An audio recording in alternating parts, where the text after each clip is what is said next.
listeners, how's everybody doing today? I got Sonny Garza with me, and I got Andre Acuna and his lovely wife. How are you doing today, Sonny? I'm great. What's his lovely wife's name? Anessa. And how long have you guys been married? Well, good question. Way to put me on the spot. Valentine's Day. Yeah. A special Valentine's Day. Yeah, show. no, we've been together. She just reminded me recently we've been together for about 10 years now. Yeah, 11 years. Married 7. Married 7 years, yeah. Congratulations. 2 beautiful little ones, a boy and a girl.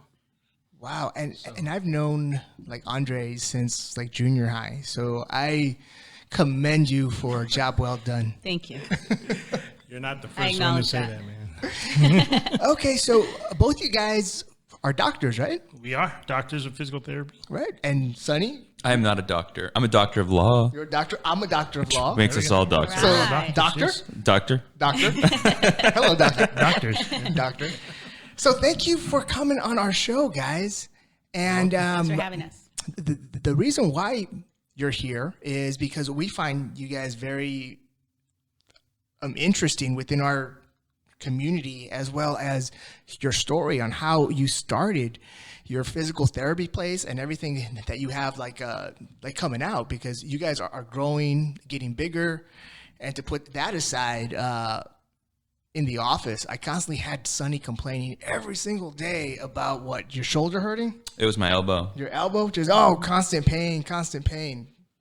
Well, what were you going through? So I don't know if any of you not CrossFitters. Any of our show's followers know, but I do CrossFit. I've said it about 1 million times on the show already. But I was getting ready for a competition last year. It was late last year, and I went in for a Saturday training, and I was working on power cleans, and I was trying to see how heavy I could go. So I was looking for my max on the power cleans, and I went up to about 245, and I didn't chalk my left hand all the way, and chalk helps you with your grip. And so only half the hand was chalked. The other hand was still sweaty. And when I threw the 245 up, my left arm went all the way out to the side. Bar came all the way back, bending my elbow and arm back past my shoulder. I dropped the weight. I heard something click in there. It didn't hurt at first, but then all of a sudden, I would reach for my keyboard at my desk, or I would reach for something, and it'd be a sharp, lightning-like pain just shooting through the elbow. And so, you recommended I go see Andre. And so I went and saw Andre, and he stuck a bunch of needles in my elbow and hooked me up to a Stimulation. Yeah, I was going to say power line, but yeah. Electrical stimulation. Yeah, electrical stimulation, and the pain went away, and I was able to do the comp, and I just used a whole ton of tape. If you see the pictures, I've got blue tape all over. It may look like a 70-year-old that has no business being in a CrossFit competition, but it worked. You're able to get through it. We didn't win, but but I got through the comp. Wow. So what I'm kind of shocked about is you mentioned chalk, right? Yeah. To help your grip. Right. Why do we have chalk in the bathroom at the office? Really? Why is it there? In case you got to take notes, man. You just Take want, notes you just or want something, the pen right? Hopefully improves grip. So you guys helped Sonny out. Can you tell our listeners what is physical therapy? Sure, yeah, What definitely. is that? Yeah, when you think of physical therapy, for the most part, you think of injury-related rehabilitation. You want to talk about getting recovery from some kind of injury or pain that you might have. And so most clients or most community members will go seek a physical therapist after talking with their physicians or whatnot to get a referral out there. But physical therapy that's just a portion of what a physical therapist does. I like to think of it as that's like an insurance-driven portion of what we do, because we're so much more in the preventative and in the prehab component, if you will. But most insurances don't pay for wellness or prevention of injuries, so it's harder to go tell a client or a community member, hey, let me help you not get hurt, but your insurance is not going to pay for it. And well, my cost is, a few $100 a session. So especially in our market area, people are going to say, you're crazy, man. I'm going to the curandera down the street, or, I'm going to go across the border to Mexico, get these kind of wellness kind of treatments. So, insurance drives to pay. So you don't approve of curanderos and curanderas? Curanderos. Or curanderas. I mean, you could both be both. Ish. I mean, the only thing, could be female, male. Yeah. Curanderos, curanderas. So you don't. The only thing I oppose. approve. The only thing I oppose is when they're claiming to be terapistas físicas. You know what I mean? That's misleading. We work hard to get the degree and the doctoral education that we have, and the surplus and the certifications, like the fellowship program that I'm in, and pelvic health certifications that we're trying to complete. I mean, that's a lot of time and money and so education. You guys actually focus on the human anatomy, without doubt, opposed to them who focus more on spirits and stuff like that. Well, I mean, I'm just saying, I'm not going to walk around claiming I'm a curandero, right? I'm going to walk around calling I'm a doctor of physical therapy. You're too attractive to be. But I'm just. Hey, you're right. It must be pretty. I'm just kidding. No. In all reality, I don't claim to be anything other than what I am. And if someone else wants to claim my title, I'd like to see all of the educational background and time and effort they got. What goes into being a physical therapist? A lot of hard work and dedication. To be quite honest, to us, we call it life. We love what we do. But the education background that plan, how do you get there? So everything has progressed, of course, as every industry and association tries to get better. It used to be a bachelor type of degree plan, and then it changed to a master's degree, and now everything has converted to a doctorate level degree.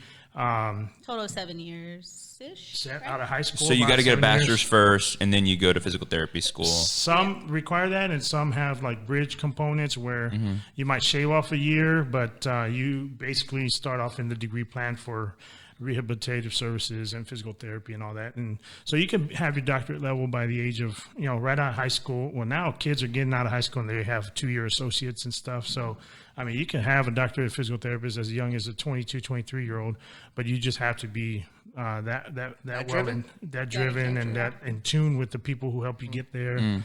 But then everything's transitioning from doctorate level to now post graduate certifications for residencies and fellowships. So a lot of what medical physicians do, and a lot of what other type of doctorate level degree plans have, and then it's those extra certifications. So so you'll start to, here in our local area, you just started to see growth of more doctorate level physical therapists, and then you might start seeing here soon more fellows and more residents, and those are the ones that you truly want to be looking at to say, hey, they have more extensive education and background into what evidence and research and everything else is being told is the best for your rehabilitative needs or your physical therapy needs. And so whenever you're out there searching for that in the Valley, I think we have a handful of fellows down here,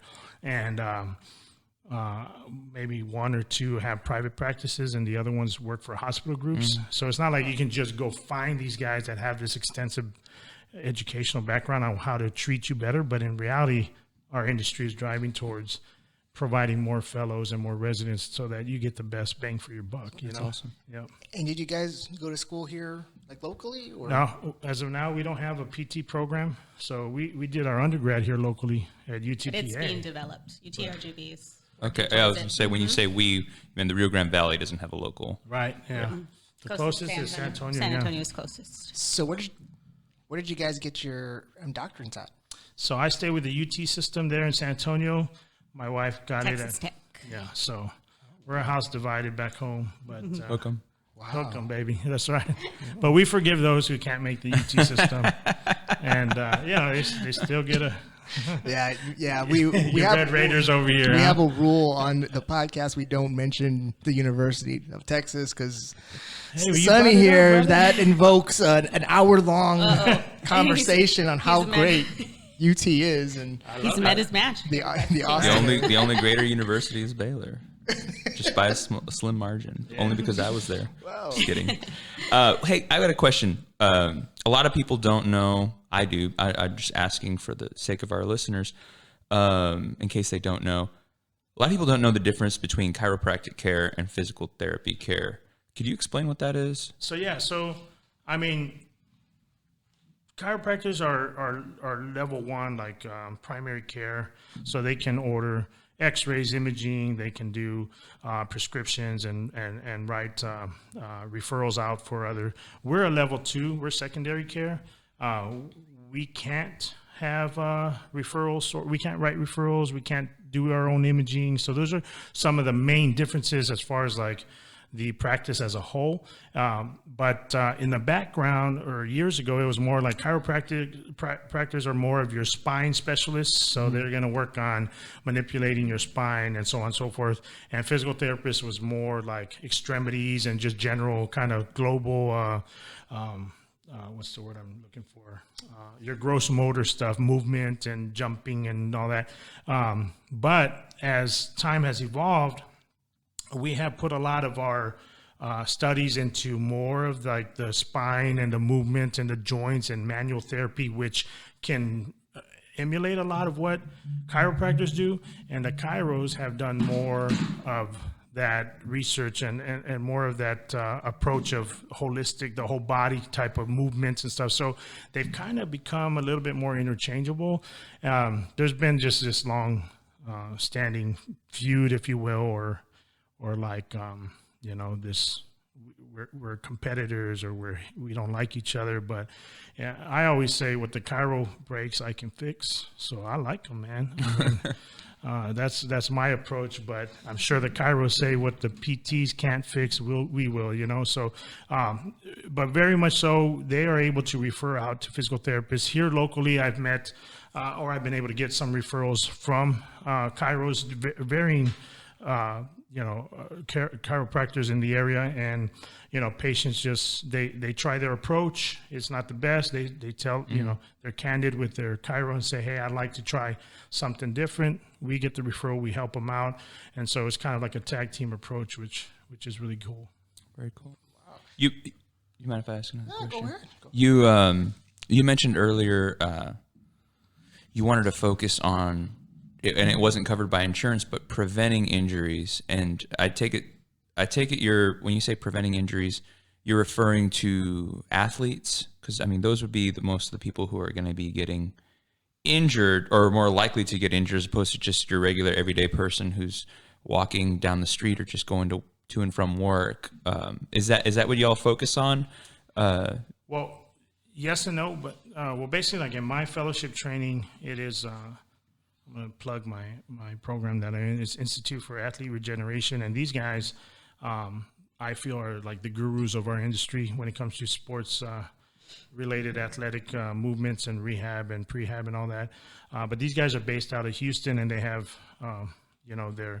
their alumnus throughout the nation, helping to teach more of us on how to advance our skills manually and all evidence based and research based approaches. But we do focus on athletes in that particular approach. But our goal is to help anyone and everyone. So when we talk about preventive injury, it can be in particular scenarios with athletes or higher level type of workouts in CrossFit and these theories. Oh, and all CrossFit. that. You don't know how many times I have to hear Sonny just complaining in the other room. Sure. My back, my knees. That's not true. I don't complain No? that much. My injuries are not from CrossFit, though. My injuries are from Life.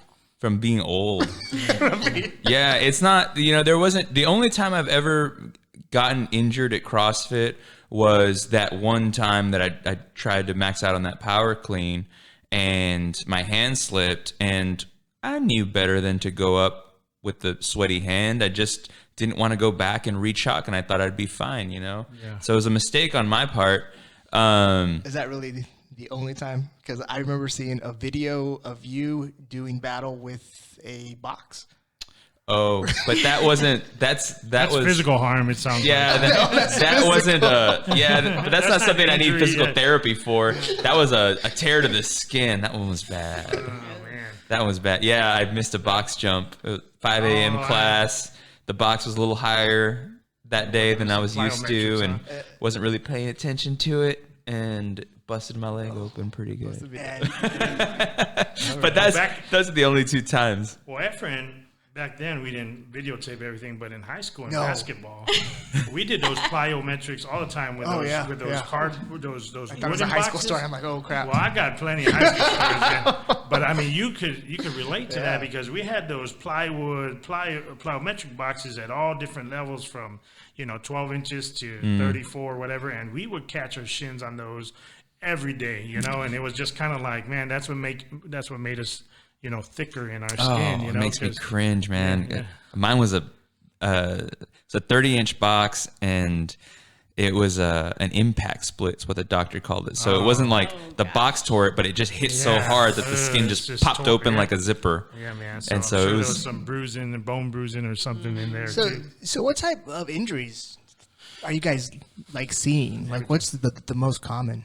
I mean, we see Sciatic yeah, sciatic, low problem. back. That's what I got right now. We see Rotator cuff. shoulder injuries. and- Shoulder injuries. Yeah, there's so much that the human body wants to move, right? And there's so much that we do on a daily basis that requires these movements. But when we have hypomobilities or joints that aren't moving like they need to because we don't live in that type of environment to allow our body to move, and then when we want it to move, the body's saying, hey, I'm not ready to move there. So where it doesn't move, it will find somewhere adjacent to move more.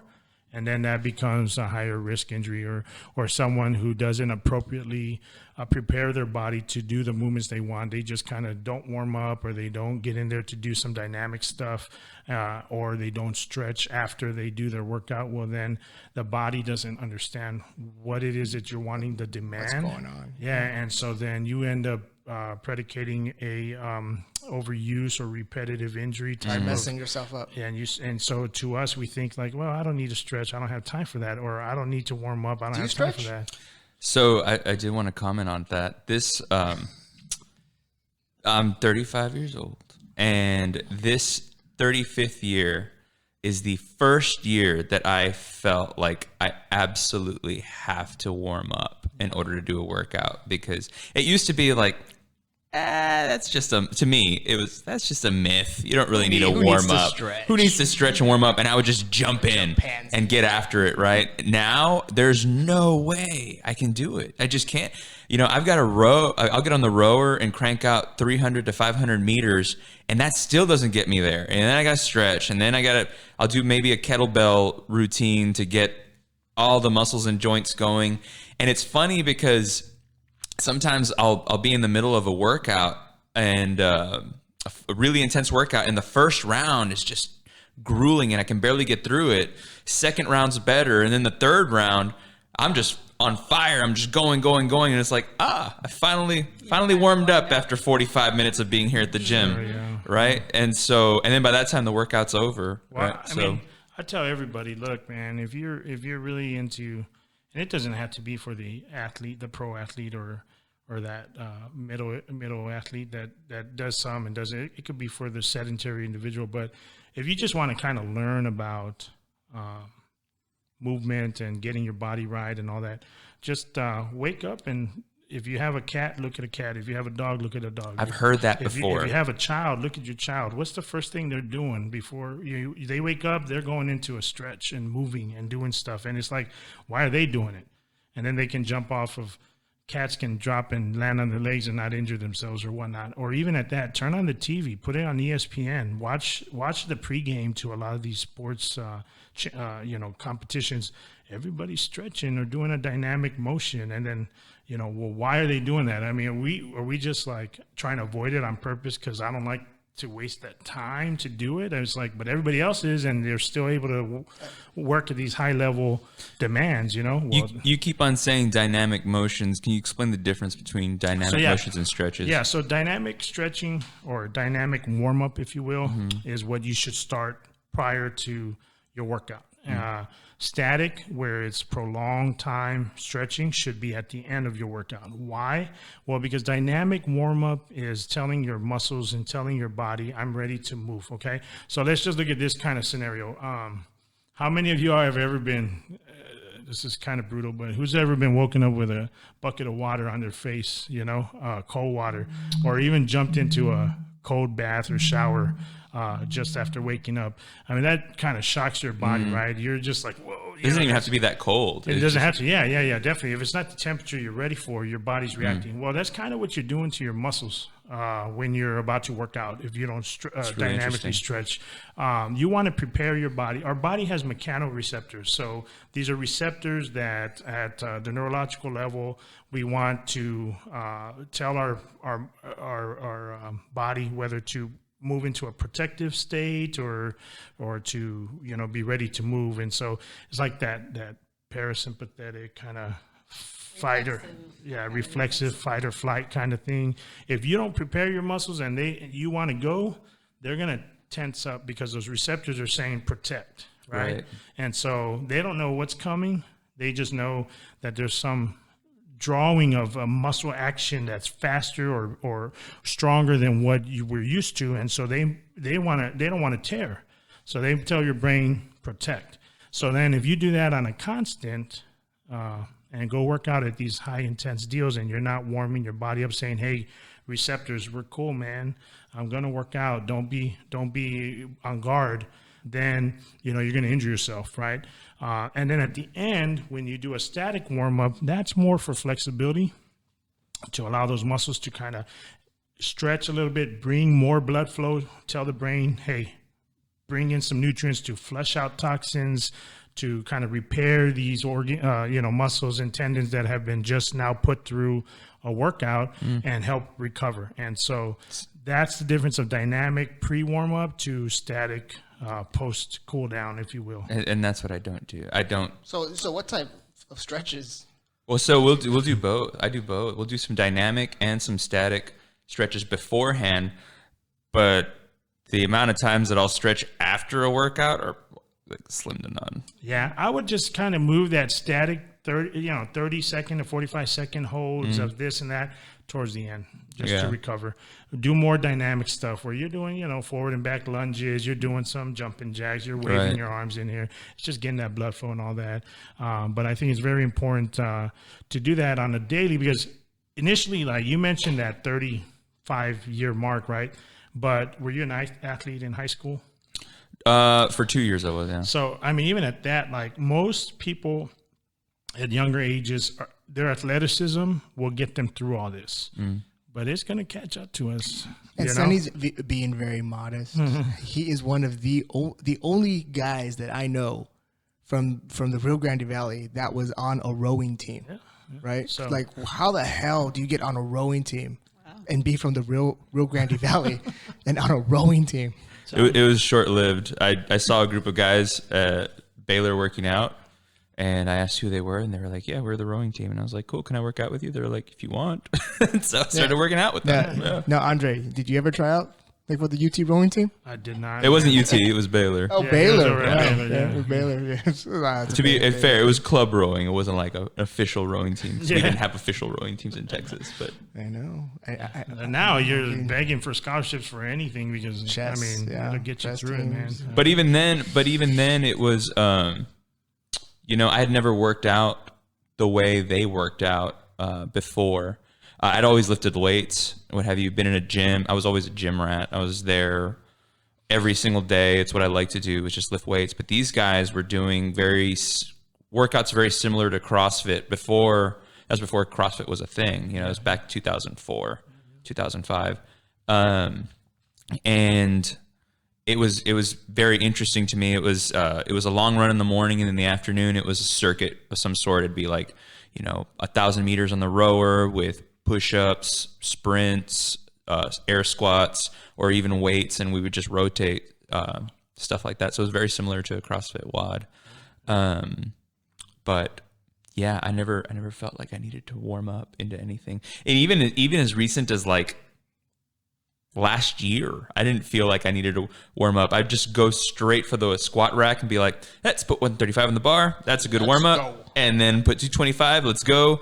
And then go 315. Let's see how many I can get there. Yeah. And I wouldn't do anything. And now I think also part of the reason is I either work out at 5 a.m. or 12 p.m. During my lunch break. And more recently, it's been 12 p.m. because my body's awake. I'm stronger at 12 p.m. And 5 a.m. just sucks, man. You know, it's a great time. You feel, mentally, you feel like you accomplished something when you work out at 5 a.m. You toughed past the waking up, not going back to sleep. And that's like 50% of the battle, right? Just putting your feet on the floor.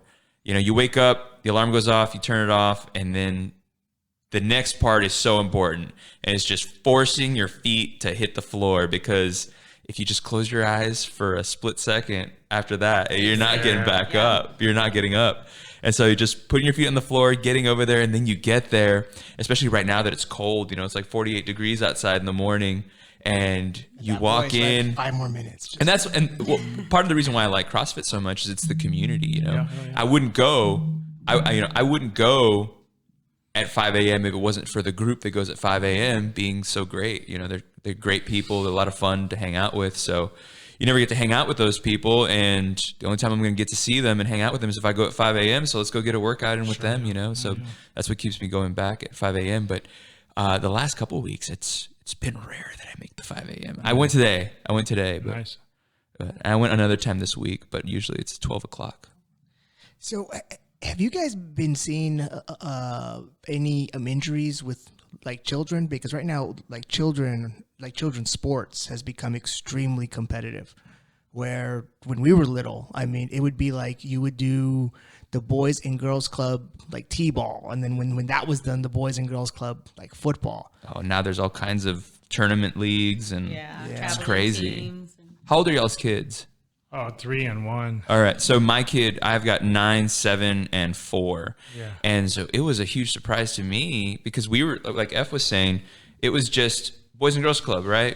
Everyone was on a team, and that was it. Now there's all kinds of tournament leagues, and we had my son on a tournament baseball team, and it was all weekend long. I mean, all day Saturday, and then God forbid they win one game, they'll have to do Sunday too, you know? So we're just like, please don't win, please don't win, please don't win. Well, it's funny you asked, but yeah, we've been seeing a lot of that for quite a while. But what I want to kind of, address here too is it's not just the child, right? Like the parents too that are having to take these children and do this and that. You'd be surprised as to how many parents are coming to me saying, I've got back problems, sciatic problems, knee problems. Getting out from bleachers. Yeah, exactly. I had to lift the cooler. No, precisely. Cooler injuries. And it's like, but my child has 5 days in a row competitions and tournaments, and they're playing basketball, football, tennis, doing all this. And it's like, oh my God, like, this is an issue that we didn't even think of. So where you see those parents carrying just tons of equipment and stuff. You know, I always tell people the reason why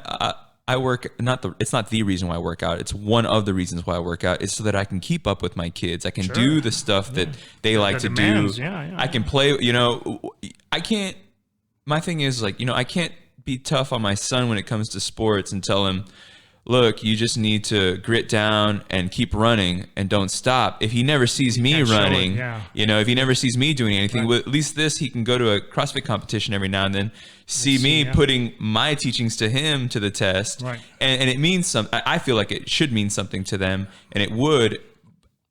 What I got really disappointed the other day was we were playing around with a soccer ball. My son, he played soccer, but he likes baseball more, so he's going to stick to baseball. But my daughter plays soccer. We were on the soccer fields, and my son was playing around with the soccer ball, and I said, you know what? I'm going to sprint out to him, and I'm going to scare him, and I'm just going to take the ball away. And I was in jeans and tennis shoes, right? And I work out every single day. Maybe I take a one rest day a week, and it's pretty high intensity. So I just darted out at a full sprint at him. And I took the ball away and I scared him and played with him. And then when I gave him the ball back, I was like, holy shit, what did I just do to my ass cheeks? They woke up, man. Yeah. I was like, oh, and I was like super stiff. And I was thinking, I should not feel like this. I should be able to dart after him. What is all this working out I'm doing good for if I can't do that? Well, the thing is that I feel that like the increase in kids and young adults injuries are really being predicated by the coaches and trainers and the adults that are putting these kids in formats of training that are for higher level athletes or adults, and these kids are being put into these programs that are not necessarily misguided, but not appropriate for their age group. Remember, we have just think about a plant, man. A plant that's starting off from a seed. Do you gouge that plant with water until it drowns, and then you expect it to grow normally? No, you appropriate the amount of water and nutrients that it needs to grow until it becomes a pretty formidable plant. And then you could leave a water hose on there and be like, I forgot the water is on, and then 2 hours later, and that plant will still survive. Same thing with these children. They have growth plates.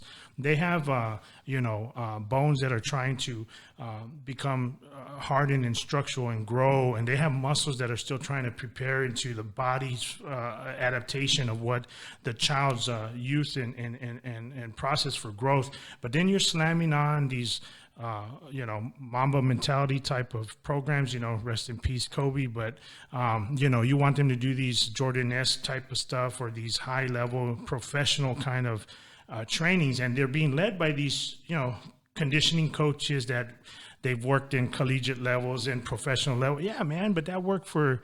Why are these kids getting torn ACLs? Why are these kids having surgeries at the age of 14? Why are these kids stumping their growth? You're slapping on high volume of load on these childs that are not even hit their growth spurt, and why are they having injuries, or why did they not grow appropriately, or why do they have a deformity in their joints? And the thing is that we can sit here and we can highlight all of our past accomplishments with high level training with adults and all that, but you got to know to take. You can't market that to the Pony League, or you can't market that to these children that are trying to get there and implement that type of training, and then your 1%ers go make it to the next level, collegiate or professional athlete, and you boast them, so then everybody else says, oh, I want to go with this person or that person because you guys follow what I'm saying. Is like there's a lot of misguidance and misleading approaches here that everybody is everybody's trying to get to the well, right, where the gold is. But that guy was successful for this kid. Well, yeah, but that kid was an anomaly. You know what I mean? Right, and we all have different bodies. Yeah, that we move at different paces, and so when we talk about preventative injury and performance enhancement, and we talk about the X factor that most people don't rush to a physical therapist to go seek, it's because that's the portion that most people don't realize that we are experts in, and we're experts in movement and body movement. And if your child is not moving a particular way, but we're trying to load them up with all this stuff and repetitive type of things, and then one sport to the next sport without recovery and proper guidance, well, then you're doing injustice to your child, because you're going to find them. I'm going to find them. We're going to find them in our clinic at some point. Hundreds and hundreds of dollars later, or post-surgically or whatever, Sure. thousands of dollars later, when it could have been all prevented. So I tell most of our community, we tell them, seek a physical therapist for your child's guidance, or for your guidance and for your care in preventative injury and all that. I'm not saying that the other persons are not, they're good at what they do. But if your goal is to strengthen condition, go to a strength and conditioning coach. If your goal is to improve your running, go to a running coach. If your goal is but if you're incorporating versatility, if you're incorporating all of this type and you're trying to prevent injury, go seek a medical clinician who has the expertise in that. Don't go seek the guy who did it for one guy, and that's his claim to fame, and now everybody else is doing it, and then we're still seeing them post-surgically or post-injury and trying to get them back into it. And then it's like, then they talk to us, the athletes and the adults talk to us, and we're like, well, this is why, and this is why, and it all could have been prevented. Mind blown, man. They're like, they feel like they just broke up with their ex because that last guy sold them so well into trusting their plan and doing it. It's like, no, they took you down the fire, man. I mean, if you had sought this before, we could have helped you to prevent all this. But you know, what happened yesterday was yesterday. How are we going to get you to today and tomorrow? And then that's when we help getting that trust. And that's what's made us very successful with our post-injury athletes to get back onto doing the things they love, you know, because we're going to be we're going to be, use the science and evidence behind what says or what proves to be the most efficient. And we're going to give that to you so you can get back to doing what you love. You know what I mean? And, you know, that's where our passion comes into improving our knowledge base and continuing education to apply it to our community so we can slowly transition into our community understanding more about how their body works and the educational options that they have and who to go seek, you know? So we advocate highly for. And it's not just for athletes. It's for regular people, moms, dads, you know. We see a lot of mothers injured, picking up the children, reaching back, right? Yeah. And so, you know, if we could save the world, we would screen everybody. Let's see how you're moving, but. Yeah, I mean, I saw a meme.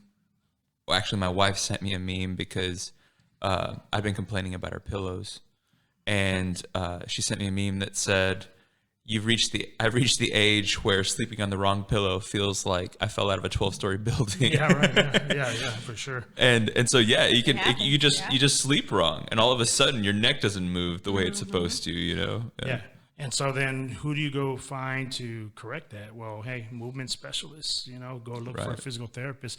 And the thing is, though, like I'll give a little bit of tidbit of information right now for people who may be kind of in that whole, I feel the same kind of pain, but what do I do about it? You know, prolonged postures and repetitive motions that are incorrect are high risk factors for injury. So if we think of prolonged postures, we don't talk about good posture. We talk about prolonged bad postures. Right. And we live in this technology-driven world that everyone's got a hump in their neck. Exactly. You know? Everybody's behind a computer. Everybody's behind a laptop. Everybody's behind a deal, right? So then, you know, 5, 6, 7, 8 hours of that. Then we go to sleep, and we go to sleep on our side, or we're in this fetal position, and we put our body in this, you know, prolonged posture that is not. I tell all of my back pain patients, so look at the model on my wall of the person standing there and the curvature of the spine. Is the model in that picture, does he look like this? And they're like, you know, eyes open. It's like, well, yeah, they don't look like that because that's not what your spine, the position that it's meant to be. And it's not the position that your spine is most happy. So you have to emulate that. So if you have a model of a person in a perfect posture standing up, turn it to its side, and what are they doing? They're sleeping on their back. And you should maintain that posture at night, sleeping faced up on your back so that it has that natural curvature of your spine. Now, well, I sleep with 3 pillows. Is that is this the way the guy looks in the picture? Right. You know what I mean? Choking his, you know, throat and stuff? No. Or the guy that says, you know, I sleep with 3 kids, and then you're like, congratulations, sir, you actually sleep. Right? Yeah, exactly. yeah, right. That's where I sleep. Yeah, definitely. But you know, those are things that wait a minute. So if I get out of this type of bad posture that I'm doing for myself, that'll help. Yeah, I mean that's almost half the battle, if you will. The rest is left up to us to do our education and therapy and manual skills and all that. But we can prevent this type of pain becoming a chronic issue or something that may lead to our need for a surgical intervention, because then after that you're still going to be seeing us for rehab, right? But let's work on the preventative side first, and that's the true value in seeking physical therapists, and not only just physical, but again, if you have a doctorate level physical therapist that you know or you can go to, or then someone who's fellowship or residency trained, you're just getting more bang for your buck at the same cost, because if it's insurance driven or if it's private pay, we're all going to be pretty much in the same market. But I want to hit a key point on seeking your physical therapist. It's like, don't feel that we're not approachable. We're in your community, and you guys, you are consumers to anything that you opened your wallet to, right? I mean, you make this, you pay for your insurance premiums, right? Oh, well, my physician says I have to go to this physical therapy place. No, you don't. You have the right to choose wherever you want to go. It's just like window shopping. It's just like going to H-E-B. And if you've got a Blue Bell, a Ben & Jerry's, or an H-E-B brand ice cream for the same price, which one are you probably going to take? You pick and choose, but it's probably going to be the one that that's Rocky Road is usually, yeah, but it's probably going to be the one that's usually two Sonny's or three. lactose intolerant. No, I'm not. I'm not. I mean, but it's probably going to be the one that's usually more expensive. If you got it now for the same price as the cheapest, you're going to pick the most expensive. Now, in our end, it's not that we're the most expensive. You definitely will, 1%er. But what I'm trying to, you want to know that your options to choose what you want is there. And so if you go to a physical therapist place that a physician sent you to and you just don't think you're getting the best bang for your buck, hey, pack up your stuff and say, I want to go elsewhere. And if that physician doesn't want to send you there, then you have the option to go elsewhere. Now, the best thing about what happened to us in September of last year and what's now applicable is we have direct access. Okay. Have you guys heard of direct access for physical therapy? Basically, prior to direct access, we could evaluate or screen a patient for one visit and then say, okay, yeah, your elbow pain is UCL kind of strain. So, but I can't touch you, Sonny, until you go see your physician and get the script and then come back. Now, direct access has given doctorate level physical therapists, okay, they have to be a doctor in PT. They've given us 10 business days to work with you without sending you to your physician. So you don't have to come in with a script. So and that's covered by your insurance? Most insurances. What we do anyway is we screen prior. You come in and say, hey, I want to come in to see you. Okay, give me your insurance information. We'll call them. We'll make sure they cover direct access. I'll give you my card when we're done here. Exactly. Right? And so we have 10 business days. Now, this is in no way a substitution or whatnot of imaging or of a medical diagnosis or any of that, right? It's just our physical therapy diagnosis, right? So it's like someone, it gives you the opportunity to try, like maybe it's a not maybe we something. We hope it's not, it is what we diagnose, right? Yeah, not a maybe. If you're going to a maybe, it's a curandero. Yeah, or it's someone who shouldn't be a PT, right? I mean, we're going to be pretty spot on with what our diagnosis is. But if we're like, this may be cancer, not shoulder strain. That sounds like Google, though. It does. Like Google. I'll replace the cancer with Google, right? Yeah. What's that pain? It's not cancer? funny, Yeah. but it's like it's over. Yesterday, I was feeling pretty down. I don't know. I thought I was coming down with something. I think I was just dehydrated, but I was really dizzy, and I was dizzy and kind of nauseous too. Right after lunch, I felt bad. I actually went home and I Googled dizziness, nauseousness. They're like, probably have cancer. Yeah. I was like, jeez. That's it. It's always. So, it's crap out of you see what we battle with, right? Diagnose yourself. Self-diagnosing. We have that I good know. old... We're with you. We have clients Yeah, who come to us and be like, hey, I know what the law is, Oh, buddy. man. All the time.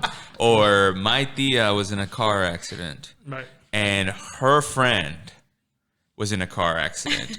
And her friend got like $150,000 for her car accident. So that's what we need to get on our Because it was car the exact same car. Yeah, no, I hear you, man. And even the internal panels of... Well, my other knee had it replaced 5 years ago, and this is nowhere, and I know what to do. It's like, man, or sir, you were 5 years younger, and much less every digit on our hand is called a finger. None of them look alike. So you can't compare your left knee to your right knee. Like, just know that there's external factors that also change. There's age-related factors that change. There's different surgeon protocols that change. You may have had a different physical therapy rehab before and now. So it's hard for us to just sit there and compare and try. You just got to take it for what it's worth and allow the professionals, not Google, to kind of spearhead your direction for rehab. So like in our office, we always like to laugh at, but like, don't mistake my doctorate of physical therapy degree for your Google search, because you're gonna not get the credit of what our value is because you've already shut us down. Well, you've seen, the other thing is, you've seen a lot of these injuries. You've seen it before, right? Without doubt. Yeah, and you've seen, and like you said, not everybody's different, and not everybody's the same, right? We're all different, but you know what's worked in the past, what's likely to work again, and it's experience as opposed to just what you know. And we know the body's movement, right? You know what I mean? So we know that it's not moving like this and this. Well, yeah, because this joint doesn't move like that other joint. Like, we get a lot of like in-body comparisons. Well, my shoulder surgery was this, and that was a tendon repair, so my ACL should whatever. It's like, no, you have a 360-degree motion joint versus a with a little rotational joint, and you can't sit there and compare the ACL to your rotator cuff. Like, you try to compare. You took a tendon, now want it to work as a ligament, whereas the other one's a tendon. I mean, so it's just kind of like, we don't have the word stupid written on us, but we sometimes feel like that's how they look at us. And it's like, well, we have to kind of up the ante on providing our community with the understanding that we are educated, man, and we take the same amount of hours as medical physicians, as chiropractors, as dentists, as physician assistants. We take those same amount of hours and dedication and whatnot to do and excel with what we have in our profession. So let us physical therapists just be that part of your professional, rehab. Is let us do the PT work and then, especially like in the preventative care too, let us be that, So I'll be honest with you. When I went into you with my elbow injury, it felt like something that was going to need surgery. And I wasn't too hopeful with what you guys were going to do. I was like, I don't know if these guys are gonna be able to help me. This feels like something someone's got to cut it open and fix this. And I said, you know what? I don't want to have surgery, so I'm gonna try this and trust these guys to see if it works, great, and if not, well, then we'll talk about surgery, right? And it worked. So that's the exact vision that our association had when it came to fighting for direct access. Okay. It was let these clients and people know that what we do, hey man, if it was a tear and you needed surgery, I would have told you, Sonny, I can't do anything. I should tell you, okay? That's our fiduciary obligation, is to do what's best for the client. And if we therapists are doing what's best for ourselves or our business versus the client, we're in this business for the wrong reason, okay? We put the patient's needs and health first. And if I felt it was needed for surgical intervention, I would have not done anything to assess, because I would have, my screening and my evaluation would have said, hey, this is not a strain or a tear, or this is not a sprain. This is a surgical intervention thing. So I should have referred you right out the door to the best surgeons that I know. And something else I want to tell people is, if you ever have a surgical need and you want to know who the best surgeons are in the area, don't go ask a surgeon, go ask a physical therapist, because we see the product. We see what these surgeons do. So if you're in need for a surgery, come see a physical therapist and ask them who it is, right? And just make sure it's not a relative of theirs, because then they're going to, but that's one thing that I just want to say, man. And so going back to direct access real quick, a doctorate level physical therapist, you get 10 days. A resident or a fellow who is a doctor gets 15 days. So, 15 days, more time for us to work and get you better. And then again, at the end of those days, if we find that it's not appropriate because we misdiagnosed, or it's something that requires further kind of evaluation, then it's our obligation to send you off to wherever we feel we need, so that it's shorter days of you potentially hitting the mark on your recovery. Very cool. So, and it's active now. So all you got to do is call our office, 956-205-2704. DPTSI is our company, Doctors Physical Therapy and Sports Institute.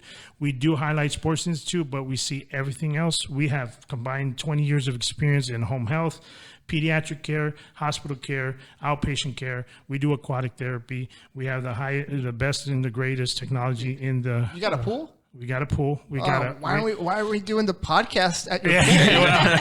well, this is the difference, okay? We are pool therapy. We are true aquatic therapy. We have a underwater treadmill. It's called the HydroWorks treadmill. If you go to our website, sounds terrible. dptsi.org, it is great, man. If you've ever sweat in the pool, you're going to in here because the workouts we get you on with a dynamic component. The cool thing about this HydroWorks component is that they threw a dynamic aspect. So just adding that treadmill underwater advances your workout by 30%. So if you work out 30% harder, you rehab 30% faster. So if you are currently going to a place that has pool therapy and they're doing stuff in the pool with 30 people and just do this and do that and do that, and you feel you're not advancing, it's because all you're doing is exercising in the pool. Go do that at the backyard or your neighbor's, your comadre's place, and you can do the same. You're not truly getting the effect. You want to get into some direct aquatic therapy and what the meaning of it is, then look for our location because we'll help you get there and then advance you into gravitational appropriate dry land strengthening and whatnot with what we're doing. Aside from that, we have the anti-gravity machine, which is one of 4 in the valley. Anti-gravity, I can unweigh up to 80% of your body weight. So people with obesity issues or hip pain or knee pain or ankle pain, or they just feel they can't walk on a treadmill or walk in 100-degree weather outside, we'll get you into a controlled climate environment, get you unweighted to where you're moving and accomplishing your goals that you want to. Will that help? Does that help with like spine compression or decompression? I should say. So not necessarily a decompression aspect because the chamber goes up to about waist level. But if you kind of look at the chain and you look at gravitational forces and ground and pound, if you're unweighting the lower quadrant, the lower half of your body, then that's going to decompress some of your spinal compression forces, right? It's just like if we have a vehicle with good shocks or bad shocks. The bad shocks, you're going to put more compressive forces on your joints and probably injure or need to repair them faster than some really good shocks that reduce But those. the Biodex is for... We have the Biodex What's also. a Biodex? The Biodex will decompress. Yeah, we put you in a harness. It's not necessarily. Is it the one that goes kind of hangs you upside down a little No, bit? that's an inverter. That's an inversion. But the Biodex, we put a harness in For you. Batman. An inversion table that people have will kind of decompress. But the Biodex, we can put you in a harness and then walk on a treadmill, and we can unload your body by pounds of pressure, and that'll also decompress the spine. But so most people want to say decompression or what they don't really understand, well, decompression more for nerve root related or herniated disc stuff. But a lot of what the true science behind everything and evidence is saying that unloading is the better way to train, unloading your joints, not necessarily decompressing, but just kind of reducing some of those, the load of the body and doing exercise in that position really helps. How would one unload? What do you mean by that? The anti-gravity machine. Okay. Unloading. Yeah. Total Gym. You see those Chuck Norris commercials where he's promoting Total Gym, where it's basically you're squatting with resistance, but at different angles, not completely upright. That unloads your joints so that you're still getting some muscular action and tension, but not direct gravitational forces on your body plus the load. Another unloader is like the not the Biodex. It's called the I forget the name of that, but the other machine, is it Biodex? It's a Biodex. Oh, okay. Yeah. Sorry. But that's an unloader, the one that has the cable, the underwater treadmill, If you go shoulder height, water level, you're essentially unloading 75% of your body weight. If you go 50, you want 50%, it's about waist height. If you want 25%, it's about knee height. But the cool thing about these dry and wet environment unloaders is that we can unload at 1 inch or 1 pound increments. So let's say in the anti-gravity machine, which is, engineered by NASA astronauts or NASA engineers, but they were trying to get the astronauts in preparation for, zero gravity type of stuff. But anyway, we can get you to 39% body weight if that's what the demand is, or we can get you to 43. I can do up to 80 in 1% increments. So especially if you're having an injury, let's say for some of our runners or teachers, right? That they what about like elderly people that have been through like strokes and stuff like that? You know who I always think of? Hairstylists. Those poor people are on their feet with their arms up. Yeah. I mean, in 15 or 30-minute blocks of time, like just one person after another, over and over again. That's got to be so hard on your waist, your shoulders, everything. Yep. So, people that just want to kind of get back into it, I want to exercise, but I can't because, the track outside or 2nd Street is just so pounding ground on my knees and it's hot. Hey, go to a facility that has unloading components and train in those components. Or if you're a marathoner or you're a triathlete or you're something, hey, don't beat yourself up in training to a point where a week to the competition you hurt yourself, and because you've been pound and your body is tired and has not been able to recover, and then you lost your investment of your time, your money, everything, and you can't run on the race. Or you do it, but then you're already injured, and then you do something else to injure yourself further. Train in a smart component by unloading, and then run your race at 100%, and you're going to find that your body's going to be more appreciative of it. In regards to the elderly, the Altergy is very beneficial because once you're in there, they can't fall. And, I do the home health part of it, so I see the geriatric high fall risk. And so when they get to the point where they want to walk, but either they're too heavy, they're too weak, that's perfect because it lifts them up, but they're still training the neurological component of gait. So I know he had a patient once that hadn't walked in 20 years, got him in there. How long was he walking? 30 minutes, right? We had her walk in 30 minutes. Oh, was it her? And she had lost maybe 4 inches off her waist. Wow. She just, unfortunately, her insurance had, because it wasn't a surgical injury type related, and they cut her off because it was more like a maintenance kind of thing that they weren't approving, wellness and all that. And so, like I said, she was but her goal when I evaluated her was to be able to get out of her power wheelchair just to play with her 3-year-old grandson. Cool. And I was able to do that with her. And those are things that, it's like, I wouldn't have been able to do that without this component. Right. And just traditional kind of like, lay on the bed, do 3 sets of 10, like what we hear that people are getting all over the place. And then let me finish off with a hot pack and an e-stem and a massage. Just like, that's like 19th century approach for physical therapy. And a lot of practices down here are still using that approach. But what we want to do is change that. We want to do everything that's evidence and science-based. And that's the approach that we're doing with our technology and our education. That's very cool. You mentioned like a lot of cool stuff, right? Yeah. A lot of cool stuff. You got a lot of cool gadgets. Now, some of the people like listening might be like, "Holy smokes! Like your place sounds super expensive." Like you remember that Rocky movie where you have like Rocky, he's taking on the Russian. That's Rocky 4. Is it right? Rocky 4, and Rocky's like using logs and crap, and then there's like Drago, who's probably training at a facility like yours. Sure, yeah. So this is like how expensive is it? So this is our physical therapy clinic that we're highlighting, especially with all these equipment. But let's go back to that reference of your ice cream, man. I can't bill any more for the technology I have than the guy down the road who's using the logs, the mesquite wood, and the axe, because insurance is going to pay per code.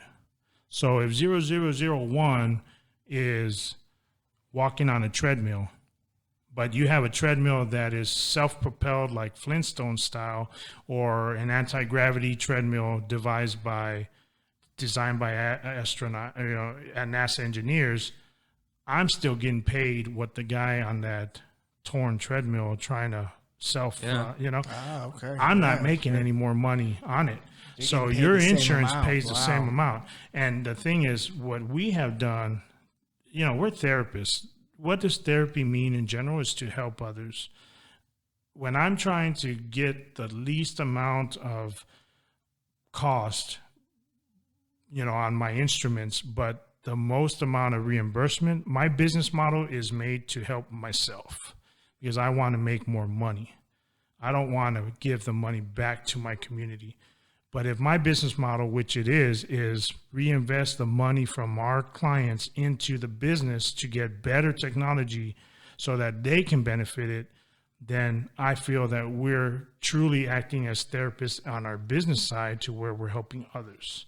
And that's, in the Valley right now, any private practice that you go to, you will not find the anti-gravity machine, much less also the HydroWorks underwater treadmill.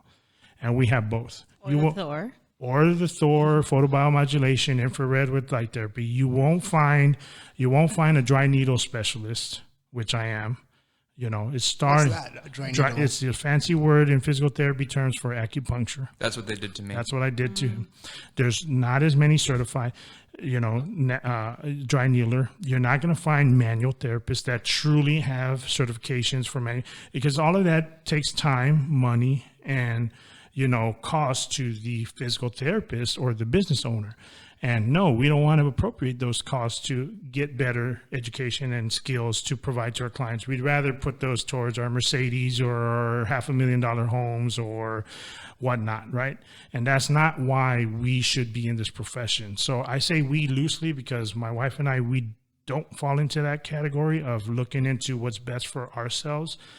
We know that we're going to work and help people, and that's going to take care of our financial needs, but we're going to reinvest your costs of insurance and pays to our facility in order to let you benefit from the technology that is evidence and science-based says is the best way to rehab, because I don't want you in my clinic for 3 months, 4 months. I had a lady tell me yesterday that she was in PT for a year at this facility. Wow. It's like,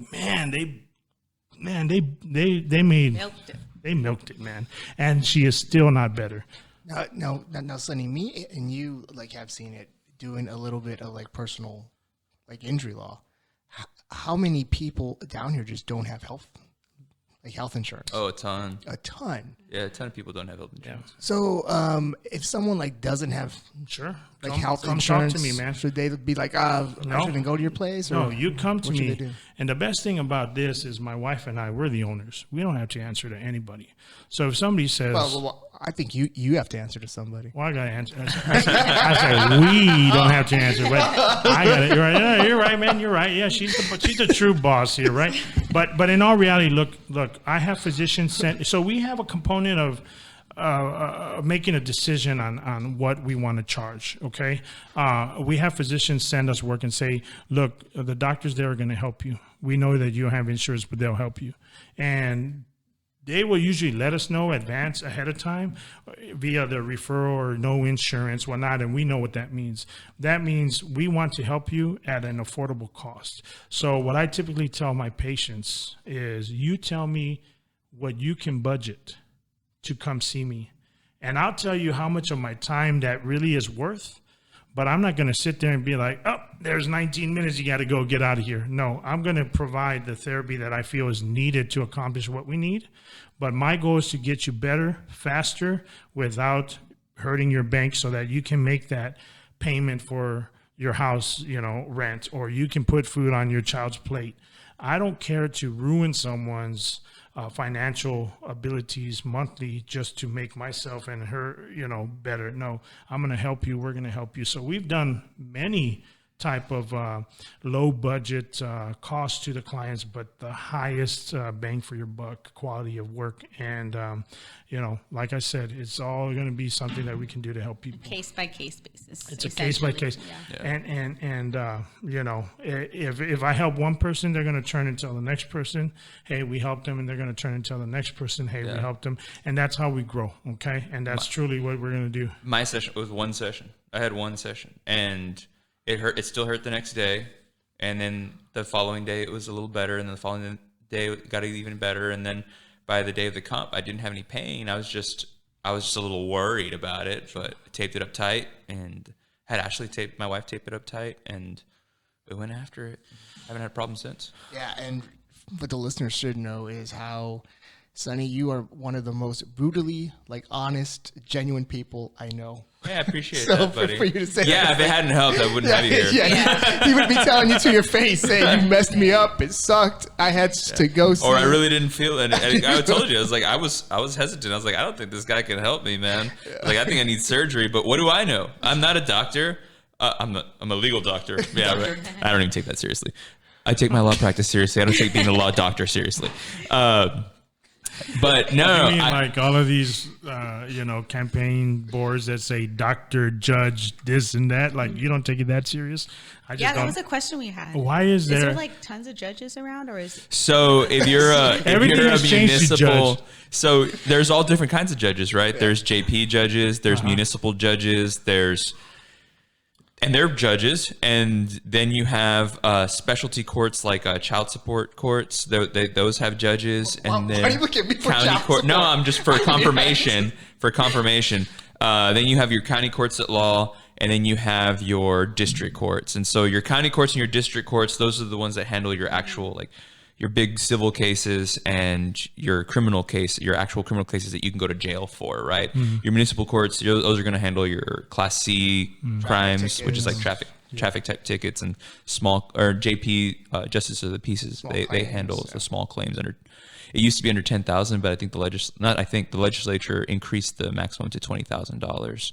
So you have a wide array of variety of judges that you can choose from. And so what you're seeing in a politician's board is they may not be a county judge or a district judge, or it may be a county judge or district judge that's running for re-election. But if they're running for like state rep, or if they're running for a school board or a city board position, they may be a municipal judge in some city. Yeah. So then we started seeing, it was vote for Andre Acuna, right? Then we start seeing vote for Judge Andre Acuna. Then we start seeing vote for Dr. Judge Andre Acuna. It's like, when is this? Is everybody one-upping each other? Is it like? Let's create an example. What's next? Vote for Supreme Court Dr. Judge. Where does it stop, man? I don't know. Political hypo with Sonny Garza, right? And it's like, so I decided I want to run for something, and which I probably wouldn't ever.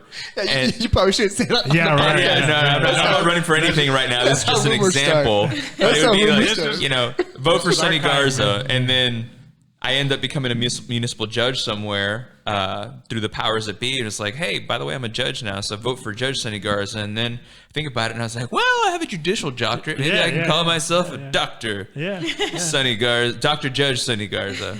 I don't know how that works, but I'm just saying we noticed it, and it was just like, I'm voting for that guy. Dr. Judge. Dr. Judge. Dr. Judge. But is their first name Doctor or Judge? I'm just kidding. I mean, a lawyer, can a lawyer call themselves like a doctor? They shouldn't. They shouldn't, but it shouldn't. A juris I think what y'all do is very different than what we do. Well, okay, and this is what I say though. You are entitled to the degree of your educational degree. I mean, if it's a doctor, because our professors we call doctors at school. Right, they have a doctorate. They have a right, or a PhD, or they have whatever. And then those who don't, you don't call. You call them Mr. or Mrs. So and so for their professional level. And in our case too, it's like when someone says, "Well, the doctor told me," it's like, "Well, which doctor?" Doctor medicine, your doctor dentist, your doctor chiro, your doctor PT. And then they start to think like, oh, that's right, because we have doctorate level education, but you have to identify your educational level. So I can't go around saying, yeah, call me doctor. And it's like, that's it, because someone's going to automatically assume medical doctor. Right. And then, well, that medical doctor gave me advice. And then it's like, well, I never did differentiate myself as a doctor of physical therapy. So we have to call ourselves doctor of physical therapy. So as long as that's understood, then it's like, well, that's out of my scope of practice when you're talking to me about this itch that you found, from chalk in your, and I'm just, hey, we're taking it back, Ef'n, right? Taking it from back, the chalk. And, I used the chalk that was in the bathroom that Sonny put there, and now I've got an itch. I don't know, man. I'm just saying. But anyway. Calcium buildup.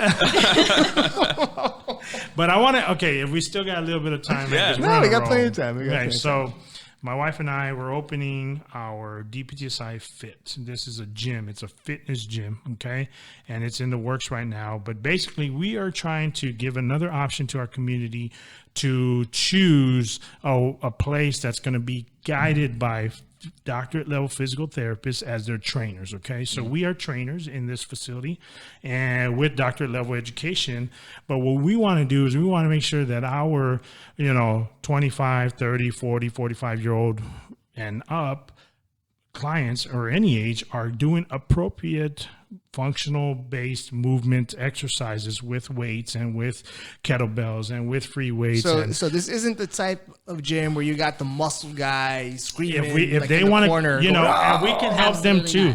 We can help them too if they want to have the guidance of physical therapists that has the study and the knowledge base of movement. Come on, Andre, we know guys like that. Yeah, they are unteachable. Well, they are unteachable. More weights. That's why I said that's more more weight. That's why I said it's always more weight. Want. It's always more Yeah, weight. it's if they want. It's if they want, right? But in all reality, we want to provide our community with an option to where it's a no judgment zone. You just want to come in and make a family oriented type of community. The 5 o'clock classes, the 5 in the afternoon, 5 in the morning. But you know what? Hey, now I've got that. Medical background, that connection between a physical therapist that I can just reach out to anytime. I'm out on the weekend doing something, I felt something. Hey, through our branded app that we use, you can message one of our physical therapists and create a dialect to help each other. Or you're leaving to New York for the weekend, you want an exercise regimen that you want to work on over there, and then we can just put one in through the app and send you something to do. But basically, all of this is combining everything of what CrossFitters and Orange Theories and Fit Labs and those kind of local areas are doing all under one roof. It's going to be circuit-based training with high intensity interval training and classes that are like yoga related or Pilates, and sometime get to like spin classes and stuff. But we're going to use cardiovascular approach plus low resistance, high repetition type of training, but appropriate to our clients' needs. So how are we going to find this? Well, we're going to do one of two things for our clients that are included upon membership. We're going to do body composition measurement with our in-body composition. I don't believe those are accurate, but go ahead. So this one has a 99.9%. I usually just pinch my stomach and be like, yep. Yeah, I'm fat. I'm fat. Yeah. So there's gold standard type of technology out there that is being used, and one is the DEXA brand. But anyway, they compare a lot of these composition, manufactured equipment, compare themselves to these gold standards in order to try to get as close as they can to this DEXA that's used mostly in a medical type of facility. But the InBody is one of the closest. It's got a 99% correlation to being accurate, right? But the testing of this allows us to screen your body in 5 segments to tell us, where your lean muscle mass is, where more fat composition is, so on and so forth, to tell us underutilized muscle groups versus overutilized. For the athlete type, that may be working overtraining, it'll tell us where the body is actually putting the pounds. Where it's swelling, right? Swelling. Okay. Swelling. So if your body is swelling, it's because something's injured, and a lot of these athletes may not know that they're overtraining, but they are. So through this in-body scan, it'll tell us, hey, you have more swelling going on in this part of your body. And then we, as the physical therapist, can find what's going on and then adjust your workout regimen to that. For the obese patient or sedentary, it'll tell us, hey, your legs are underutilized. And so when you try to go walk on a treadmill, you're going to trip and stumble and fall and fracture a hip because your muscle groups are not up to par where they need to be to meet the demands and the balance, right? So there's all of those components that we can look into to devise a treatment program. Don't skip leg day, people. Exactly, right?